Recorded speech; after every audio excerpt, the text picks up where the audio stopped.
ज्ञानेश्वराची ज्ञानेश्वरी, ज्ञानेश्वराची ज्ञानेश्वरी, तुकाराम महाराजांची गाथा.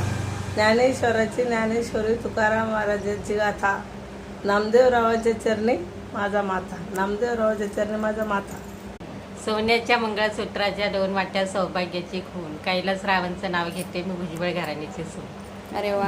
एक तीळ 7 जण खाई, एक तीळ 7 जण खाई, अजय रावांना जन्म देणारी धन्य ती आई. मस्त आला. लालमणी तोडले, काळेमणी जोडले, बाळासाहेबांचं नाव घेते, आई वडील सोडले. जुन्यात पाय पडला पुण्यात, पुण्यात भरला बाजार, म्हशी घेते हजार, लांब लांब शिंगाच्या, शरशर दुधाच्या, आदल्या घरात करते खावा, मधल्या घरात होता पलंग, पलंगावर होती गादी, गादीवर होती उशी, उशीर होती बशीत होता चहा, चहात पडली माशी, राजेंद्रराव गेले पंढरपुरात, मी धरते एकादशी. छान छान छान.